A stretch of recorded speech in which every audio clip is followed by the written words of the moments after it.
Another week in lockdown. This is Cotswold District Council Live.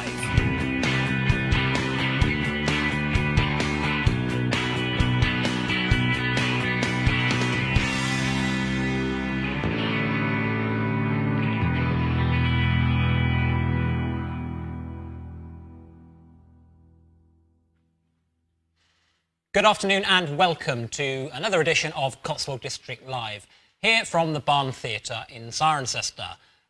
Today's episode is a special focusing on business on the district, formally how we recover from COVID and how we reopen and what the council can do to try and help that effort.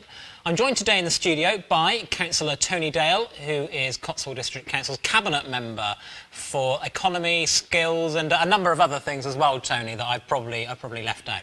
I'm also joined by Mark Harris. No, not that Mark Harris. This is Mark Harris from Northleach, who runs the Takeaway. Thank you for joining us both today.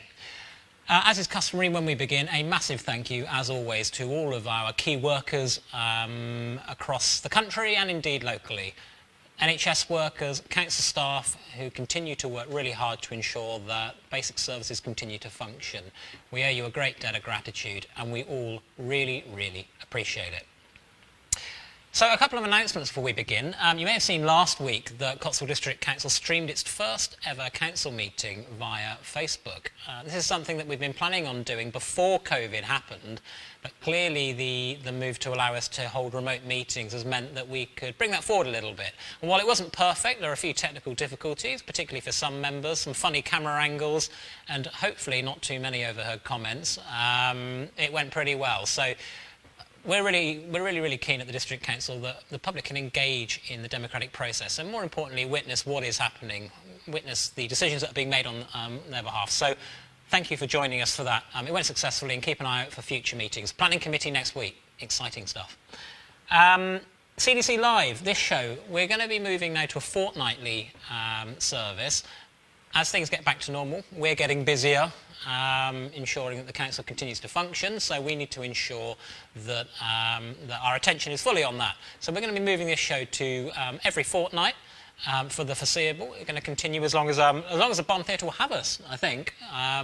You've said that you've really enjoyed us hosting these, an opportunity to question us, an opportunity to learn more about what's going on, and we really appreciate all the feedback we've had on that. So these will be continuing for the foreseeable. So let's get straight to business, shall we? Right across the country, in the news, people are talking about reopening.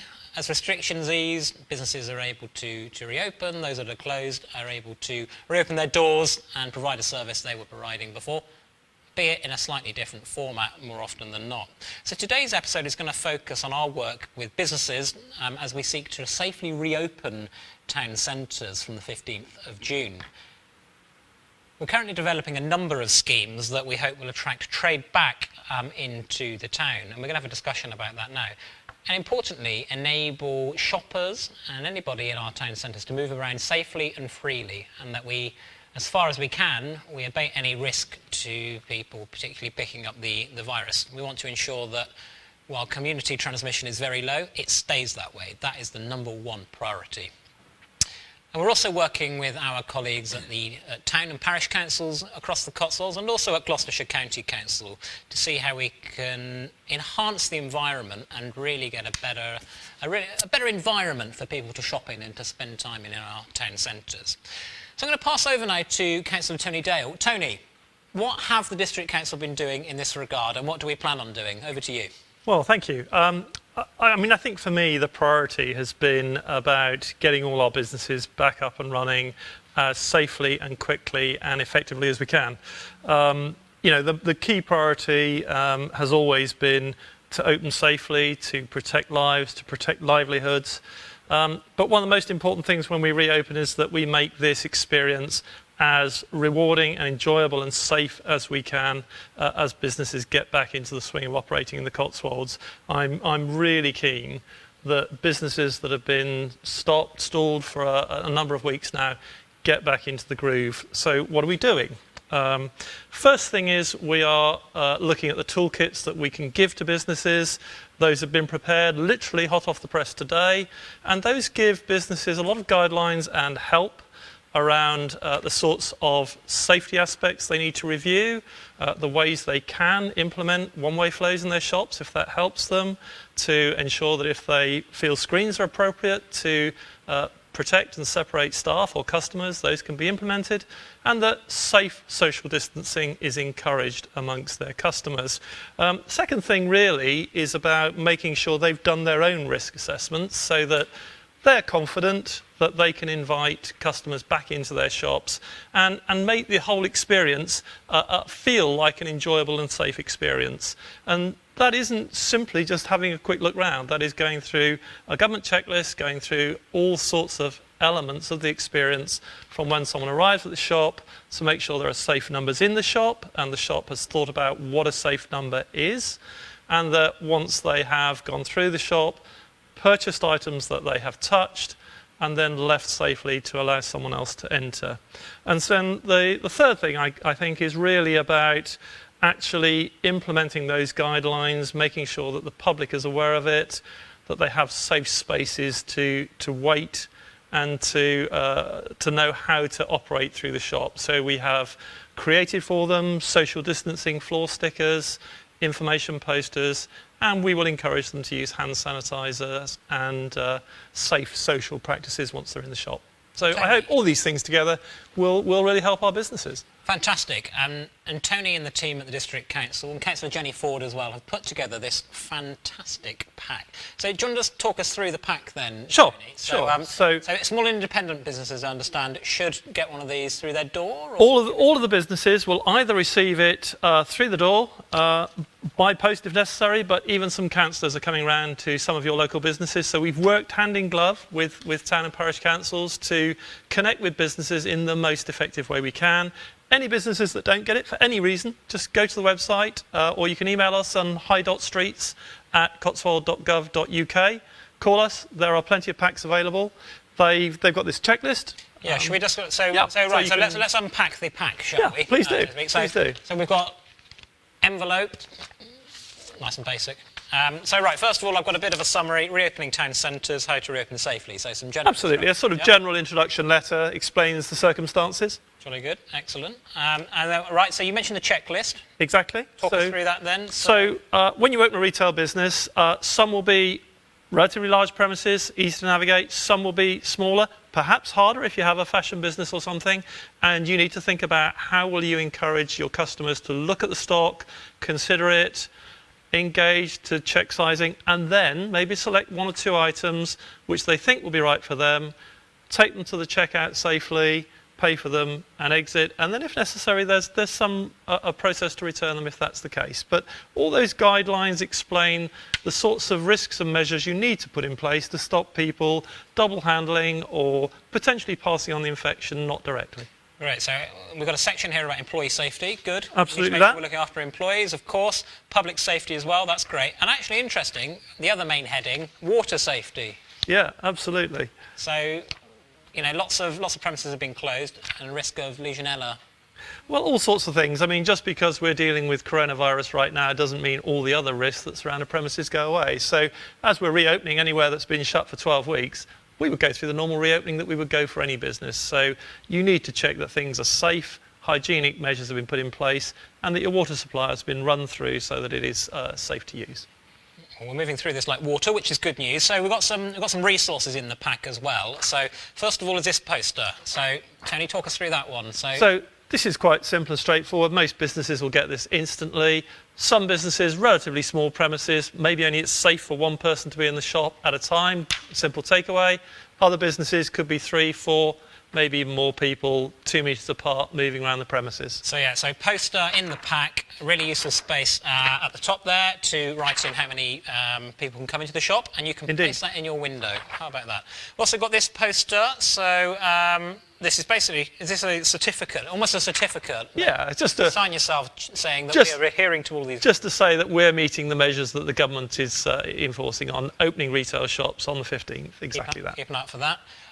We've also got, so I think this is one of the Cirencester packs, so we've got a list of public toilets. Why is that important? So Across Cotswold District Council, we've been as rapid as we can in trying to get public toilets back open and safe again with appropriate hand washing facilities, and we are making it very clear to all of our businesses where the nearest public toilets are for their customers to use, so that they can go and wash hands as often as necessary. If they feel they've touched a surface that's worrying them, they know where to go and to sanitise their hands. Okay, and finally, this is my most exciting bit. I don't know why little things like these are exciting, but we've got the floor stickers. So you'll see these popping up and down the Cotswolds in local businesses.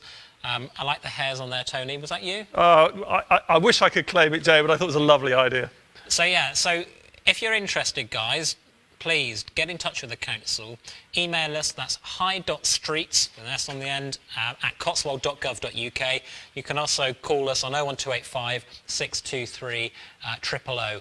So make sure you get in contact if that pack interests you, particularly if you're a smaller business. And actually, most importantly, as Tony mentioned, we're going to try and get around as many businesses as possible, small and independent traders, but of course we're not going to be able to get to every settlement in the Cotswolds, particularly some of the smaller villages. So if you are in one of the smaller villages, I live up in Preston, so I know that there's a business there that we probably won't get to. They've got in touch with me and said, can we have a couple of stickers? That's no problem at all. So make sure you get in touch if you'd like a pack. Fantastic. Tony, thank you very much for that. So just in terms of public health then, I think clearly a lot has been made over the last few weeks about the government's advice. Some people have said it's unclear, but there are some basics that you can continue to do.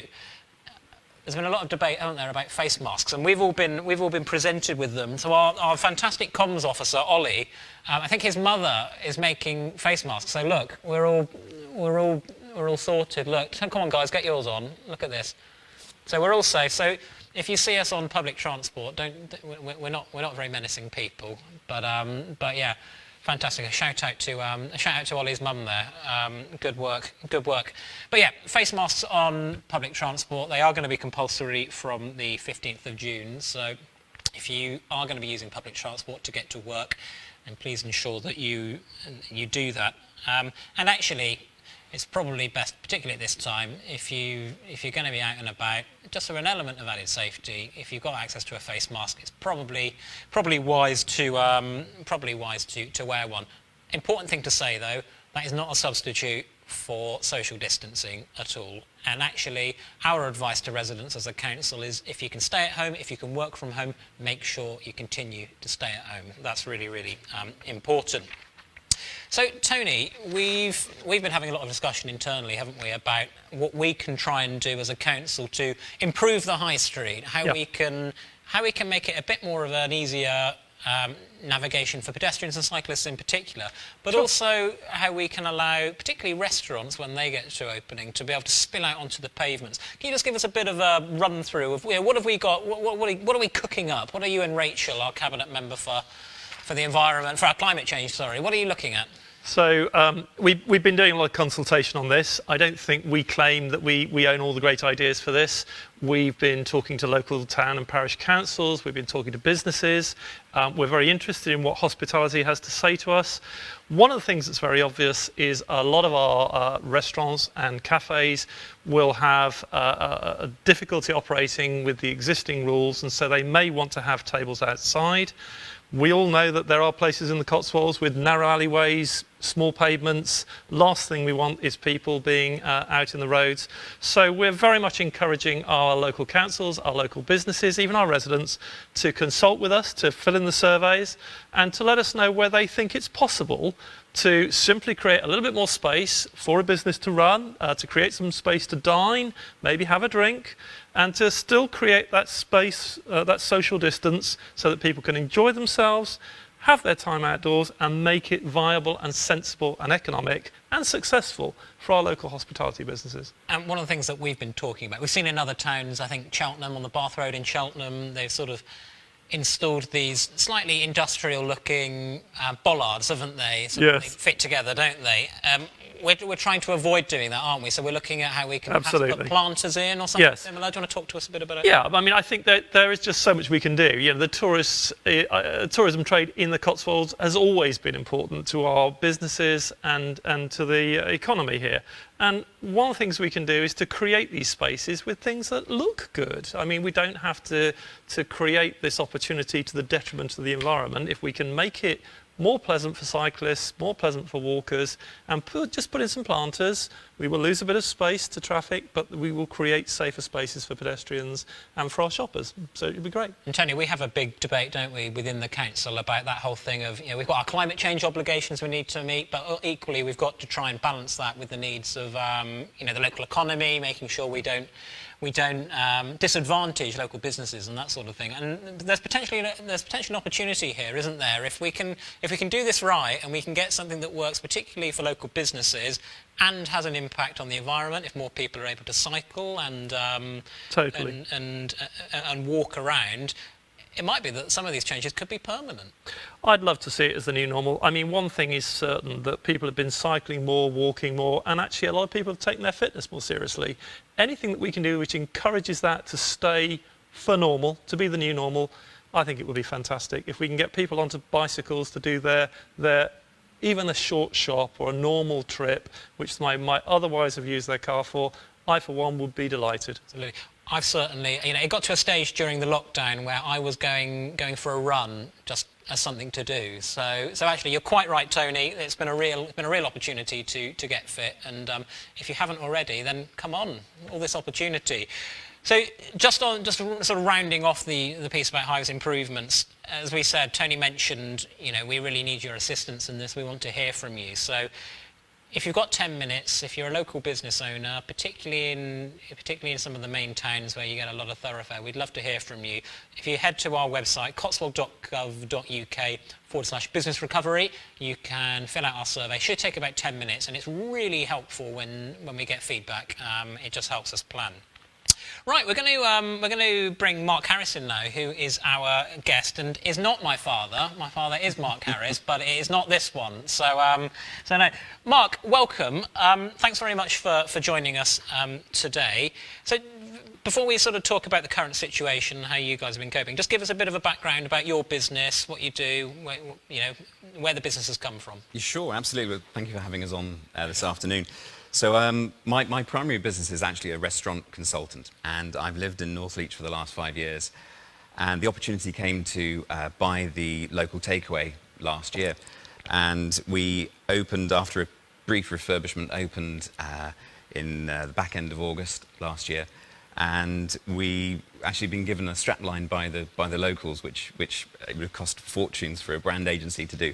We're sort of known as a restaurant a takeaway serving restaurant quality food, which is great. And so we serve pizzas, hot dogs, burgers, freshly made kebabs, fish and chips to the locals, and we also do lots of specials as well throughout the week. So. Fantastic. I tell you what, Northleach has got a lot going for it, hasn't it? It certainly has. It's found fame. It's got fantastic little shops, businesses, little restaurants, places to dine, and I think certainly Mark, we know your business certainly plays an important part in that. Fantastic. So, Mark, if I can get straight to the point, how has your business been affected by COVID-19? Well, I actually feel quite fortunate because I've been able to stay open throughout the whole of the lockdown period. Opened back end of August, like I said, last year, and I caught 2 weeks of the end of the summer, which was brilliant, and knew that the winter was going to be probably quite a tricky time to get through. Was really looking forward to Easter and the summer holidays and the tourism starting to build back up again. So we'd sort of make hay, if you like. In the takeaway. Sadly, because of coronavirus, it's not been quite as successful as it might have been. But with everything that's negative about it, there's also been some positives as well. I think, as you've alluded to already, you managed to review the business and sort of take stock of things a little bit more. So hopefully, when it does end, and it will end, coronavirus, I'll be a slicker operation and a smoother operation at the end. I think, Tony, we've been saying, haven't we, coronavirus, it's really challenging for many businesses, and our sympathies absolutely go out to so many business owners. But you're quite right. If you can survive coronavirus, you're probably doing pretty well, aren't you, going forward? The reality is you look at food stores and they've done fantastically well. Even some farm shops have had trade far beyond what they would normally expect. On the other hand, I know from experience in Northleach, somewhere like the Ox House, which was a thriving social hub, you certainly couldn't get more than 2 centimetres social distancing in that. Right, yeah. They've got to look in the future at how they can use pavement space, outdoor space, and still try to do everything they can to retain that sense of hub vibrancy. It's important for the communities. I guess a lot of businesses have been there before. I remember back in 2008, in the last financial crisis, stood on a tube platform in London, thinking this is a disaster, this is a nightmare. This is just terrible. But you find ways around these things, and you adapt to where you are. So on that theme, how have you adapted to the crisis? And adopted perhaps new ways of working? Yeah, well, because my other business has sort of plummeted and dropped off. I'm working in the shop non-stop now, which is great because it brings me much closer to the business. I had to let a couple of the agency team go, so I've only got one chef that works with me now, and we've adapted the menu a little bit. We've brought in specials. At the beginning of the coronavirus, it was still quite cold, so we introduced meals at home range for people, so they could collect meals from us, reheat them at home, and have a good meal at home. And I guess we've adapted by our working practices as well. Just thinking about how we move around the shop, how we do things, timing of prep, mise en place in the morning, for example, and things like that. So, yeah, we've sort of worked around things as much as we can. And thankfully, I've got, as Tony sort of knows him quite well as well, Norbert, my chef who works with me, he's a really, really sensible, commonsensical chap. So he's been a rock during it all as well. Yeah. Shout out to Norbert. Shout out to Norbert, yeah. And what sort of challenges do you foresee, for all businesses in the Cotswolds sort of on the horizon? Clearly unprecedented times, as you mentioned, another financial crisis looming. What challenges do you sort of foresee? Well, I mean, certainly from my point of view, it all boils down to the profit and loss account. Does that bottom line make sense? Are we going to be able to get the volume of people that we need to keep the businesses trading? And if you think about just some of the small shops, whether it's fashion industry, whether it's just the wine shops, for example, are we going to continue having enough people to come through the towns and villages to be able to make that profit and loss account, that bottom line work for people? I think that's a really interesting point, isn't it, yeah. Tony? We're constantly talking about sustainable tourism, aren't we? And I think certainly in the last decade or so, we've in places like Bourton-on-the-Water in particular, we see all this tourism, don't we? We see busloads of people coming in. They stay for about an hour, maybe buy. I was about to say buy some tat. That would be very unfair. But buy touristy sorts of bits, don't they? That don't really. Great for the small local business, great, but they're not staying in the area, and that's the key thing, isn't it? They're not staying in the area and spending their money at pubs and. Yeah, I mean, I think there's almost like a sort of phrase I would have, which is more slow as you go. I think there's something about actually some of us have adopted and adapted to a slower pace of life, and if we can do more of that by walking around our beautiful hills, cycling between venues, and then when we get there, pausing long enough to enjoy them. And I mean, there are some great artisan businesses even in in Bourton. The Bourton Bakery is exceptionally good. It's a local business. It's supported by local people, huge amount, and yet it attracts huge amounts of tourist trade as well. And all of these businesses are businesses that can and will thrive again in the future. And I really want people to focus on making the future world that they want for themselves around their business, what I call their lives and their livelihoods, to be rewarding, healthy and safe. And I think it's perfectly sensible to create secure, P&L effective businesses that are also socially safe and valuable. Sure. So on that theme, Mark, another question for you. Are you how confident are you that people will be able to return to business safely? Sort of, certainly in your own instance, is that how are you sort of looking at that? Are you confident you can make it work? Yeah, I am, absolutely. I mean, I have quite a small shop. Already we have different workstations set out, and certainly in the sort of the throes of service, there's the odd time when you do just get a bit close to somebody, but we're all very aware that, and we take responsibility, certainly I do and Norbert and the other people that work in the shop, that we need to stay apart as much as possible. And I think it will be down to the business owners, the managers, to be sensible, to be cooperative, communicate well with the staff as they start to come back into the workplace. And without doubt there will be the odd time when you sort of suddenly think, oh my word, I'm very close to this person, I shouldn't be. And you sort of adapt, and over time it's just like everybody's adapted already to lockdown. Yeah. There will be maybe a week or 10 days, 2 weeks where people are just getting used to that. Oh, I'm too close to this person, and then after a short period of time, it will just become normal. Yeah. I was sort of saying to a friend of mine, it's going to be really odd, isn't it, when we get back to, when we are a lot freer. Yeah. And I wonder how long it will be before, when COVID's over, we don't have to social distance anymore, and we're all stepping around each other. 'Cause certainly, you're on narrow pavement, aren't you? You make the effort to step out of the way. It's going to be really interesting to see how human behaviour sort of adapts to that. And equally, Mark, when you came in, it's the first time we've met. We didn't shake hands, did we? Maybe we will never shake hands again.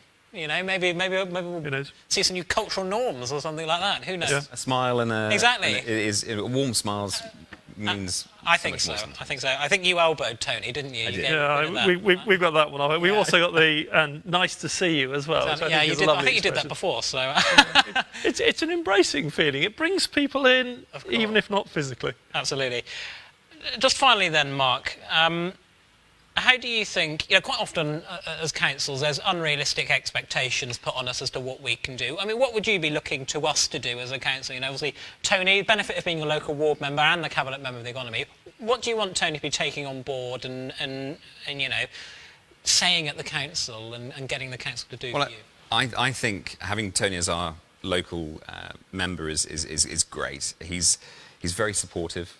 He's always wandering around, and I think there's days when I do feel a bit down, and you're thinking, crikey, when is this ever going to end? Are we ever going to see through this?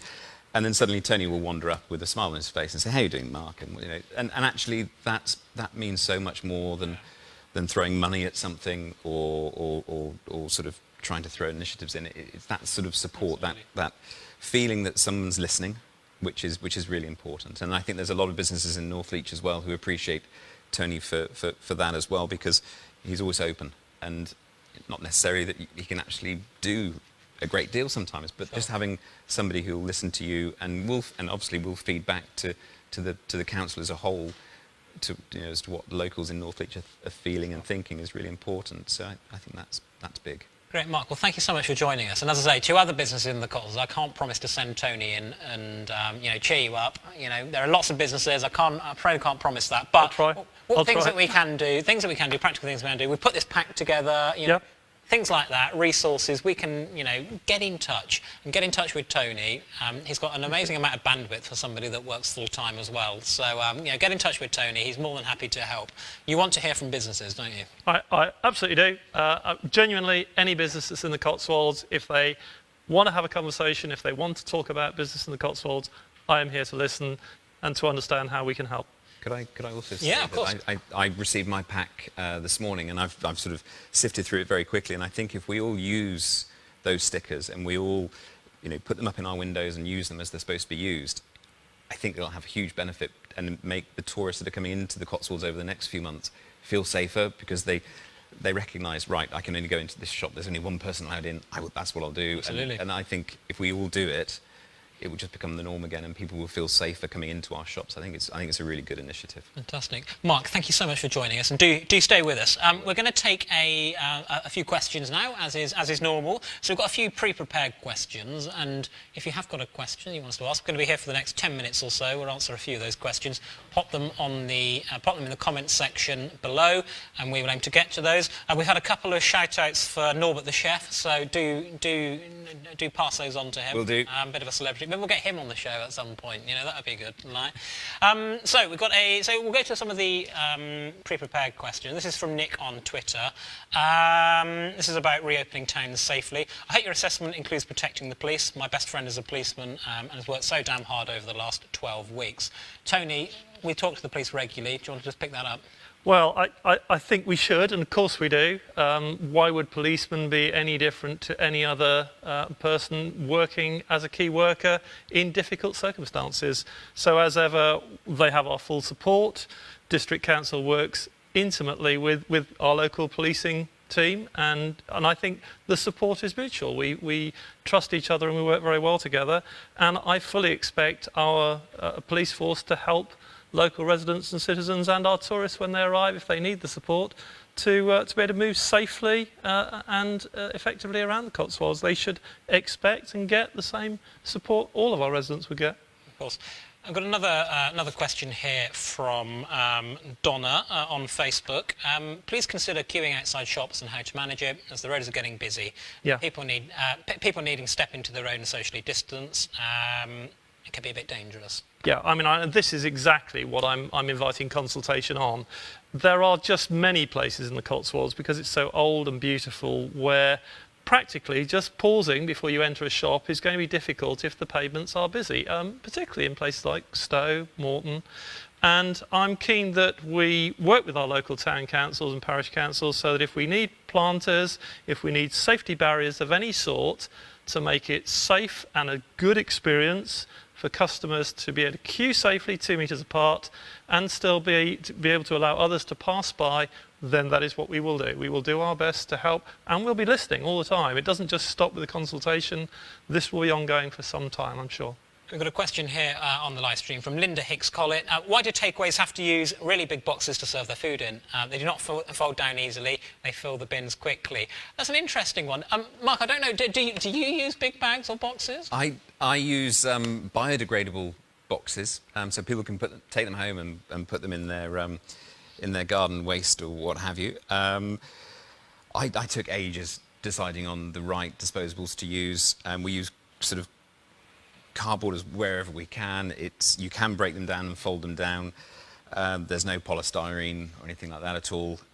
We use bagasse containers as well, again, which are really easy to break down, and they scrunch up very quickly. So I don't know why some people use those big ones, but we try quite hard to make our packaging as easy to use, store the food safely, and then dispose of afterwards. Fantastic. As well. I did go to a popular fast food chain recently, not long after the restrictions were lifted. Please don't judge me. It was one of the big ones. But I got the largest bag I have ever seen. Honestly, it was about that big, and I only had a small meal. I don't know. Maybe they just run out. Maybe they couldn't get the delivery in. But it was it was extraordinary. So yeah, interesting point. Any view on social distancing changing to 1 metre so businesses can serve more people? This might give them a fighting chance to survive. Well, I think the key point on that is if the government change the rules, then of course we will encourage that if it's safe to do so as much as we can. We will have a bit of a bill because we've printed all these posters now, haven't we, with 2 metres? Well, but we can change them. I mean, it's a point you could debate, isn't it? The government guidelines currently are 2 metres social distancing. The World Health Organization is saying 1 metre. Scientists are describing the difference between a 3% risk or a 13% risk. I think the reality is we will reach a point where each of us has to take our own personal responsibility for operating safely, safe procedures, lots of hand washing, and if you don't feel well, stay at home. Really simple. And if it's 1 metre and it works and we can all be safe at 1 metre, that will be much better for the hospitality industry. I can absolutely see that. But we have to follow the guidelines that are set. Exactly, and I think the most damaging thing to the economy and indeed to the country as a whole is if we get a big second peak. Indeed. Because that shuts the economy down again, and we go back to square one where we were in end of March and April, which we really don't want to get to. So if we all follow the rules as much as we can, we're going to be in a better place. Stay alert, that's the latest guidance, isn't it? It is. Quite sure what that means, but stay alert. So we've got a couple more comments. Can we have a bonfire now? That's from Karen Webster. Karen, I think the guidance is we'd rather you didn't, just because a lot of people are indoors still, particularly if people have got respiratory problems. You know, it can just be an inconvenience to them. Use the garden waste service, which is now reinstated, if you can, and also get a home composter.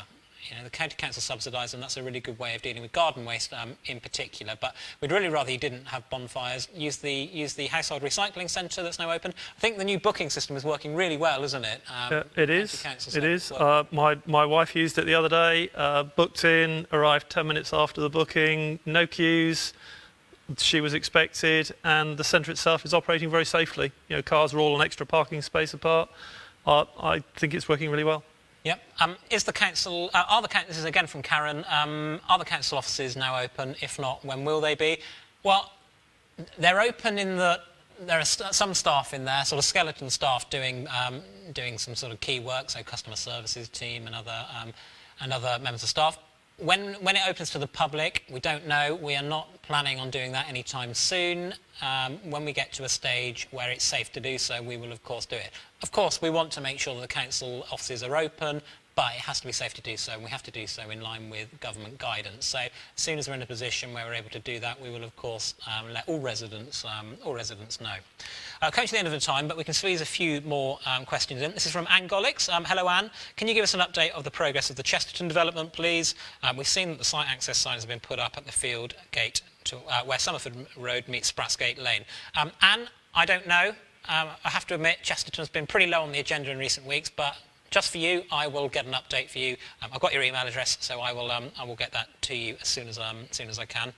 Steve Jones, up in the north of the Cotswolds. In order to assist with distancing, parking and potentially roads having to be closed, are GCC fully on board with this, including a fast-track system to put the appropriate traffic regulation orders in place? Of course, the County Council are a big player in this. They're the ones that have been given the money by government to implement some of these changes. And we're very much working in partnership. You know, the two political colours of the councils might be different, but we've got a common goal in that we want to improve cycling and life for pedestrians. So yeah, we're working with the we're working with the county council, and certainly all the noises so far is that they're positive and want to engage with us. I think it's important to say we're going above and beyond what we need to do. We really want to drive this as a district council. So yes, you know, other district councils aren't doing this. We're putting a real emphasis on trying to see what the alternatives are. Linda, thank you for answering my questions. Have you cut your hair again? Yes, I did last week. That was it was an interesting thing trying to do it yourself. So I might have had a little help from a family member. How is the council working with the police to counter the current speeding issues on local North Cotswold roads? That's from Matthew Bevan. Matthew, we'll aim to have Jenny Ford on in the next, maybe in a fortnight, who is our direct liaison with the police. But I know they've certainly been out and about, certainly in the North Cotswolds. They have. They've been in Stowe, I know. They've been in a number of villages. So yeah, we talk to the police regularly. We make them aware of concerns on issues, particularly around speeding. Speeding's a big issue. Also antisocial behaviour. So yeah, we're in regular correspondence, and I know they are doing speed checks. Of course, it's important to remember that, you know, the police over the last 10 years, they've been particularly hard hit by, by funding reductions. They're not the size that they once used to be, and they're not able to enforce like they did perhaps 10, 15 years ago with that proactive approach. So just bear that in mind. Hopefully that'll be rectified. Lots of new police officers being employed, but it's important to remember the sort of background to that. So yes, we have a really good relationship with the police. They work really hard with limited resources, and we will continue to pass any correspondence on. Folks, we're going to wrap it up there. Thank you to Mark and to Tony for joining me today, and thank you to all residents in the Cotswolds who have made really, really amazing sacrifices over the last 2 or 3 months. It really has been a hard time. It's taken our toll on people's physical health, on mental health, and what I've seen across the Cotswolds has been a tremendous effort to pull together to make sure that we get through this together. We'll be back in 2 weeks' time. We look forward to seeing you then. In the meantime, all the very best. Thank you very much. I hope you enjoyed today's show. To support our programme and all the other fantastic programmes and content that the Barn Theatre produce, please consider making a donation by clicking the link below.